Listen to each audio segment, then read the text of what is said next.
నమస్తే welcome to Sakshi business this is Shahida Iran Israel మధ్య భీకర యుద్ధం ప్రపంచవ్యాప్తంగా ఆర్థిక వ్యవస్థ సరుకు రవాణాపై తీవ్ర ప్రభావం చూపుతోంది. పశ్చిమాసియా దేశాల్లో కూడా ఉద్రిక్త పరిస్థితులు నెలకొనడంతో భారత్ ఎగుమతులు దిగుమతులపై ఎఫెక్ట్ పడింది. చమురు ధరలు పెరుగుతూ ఉండగా దీనివల్ల పెట్రోల్, డీజిల్, వంట గ్యాస్ సిలిండర్ ధరలు పెరిగే అవకాశం ఉందని వార్తలు వినిపిస్తున్నాయి. వీటితో పాటు తరచూ ఇంట్లో ఉపయోగించే పలు వస్తువుల ధరలు కూడా పెరిగే అవకాశం ఉంది. యుద్ధం మరో వారం రోజుల పాటు ఇలాగే కొనసాగితే ధరలు పెరగొచ్చని బిజినెస్ విశ్లేషకులు అంచనా వేస్తున్నారు.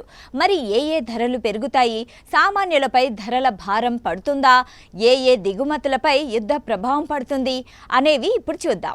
ఇరాన్ ఇతర పశ్చిమాసియా దేశాల నుంచి భారత్కు ముడి చమురు ఎక్కువగా దిగుమతి అవుతుంది. వీటి సరఫరాకు అంతరాయం కలగడం వల్ల పెట్రోల్, డీజిల్, వంట గ్యాస్ ధరలు పెరిగే అవకాశం ఉంది.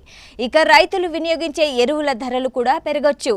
డిఏపి, ఎస్ఎస్పి ఎరువుల తయారు చేసేందుకు సల్ఫర్, సల్ఫ్యూరిక్ యాసిడ్ వంటి పదార్థాలను ఉపయోగిస్తారు. సల్ఫర్ దాదాపు 76% వరకు ఖతార్, ఒమన్, యుఏఈ నుంచి భారత్కు దిగుమతి చేసుకుంటుంది.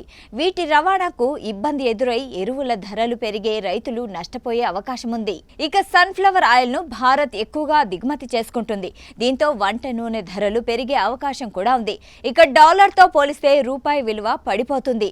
ప్రస్తుతం 91 రూపాయల నుంచి 93 వద్ద ట్రేడ్ అవుతూ ఉండగా త్వరలో 95కు చేరుకోవచ్చని విశ్లేషకులు అంచనా వేస్తున్నారు. దీనివల్ల చాలా వస్తువుల ధరలు పెరుగుతాయి. సబ్బు, షాంపూలు, బిస్కెట్లు, హెయిర్ ఆయిల్, వంట నూనెల ధరలు పెరుగుతాయి.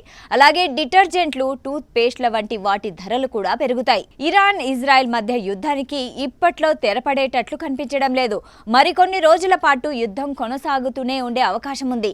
ఇరాన్ ప్రతీకార దాడులకు పాల్పడుతుండగా అమెరికా, ఇజ్రాయెల్ కూడా అదే స్థాయిలో తిప్పికొడుతున్నాయి.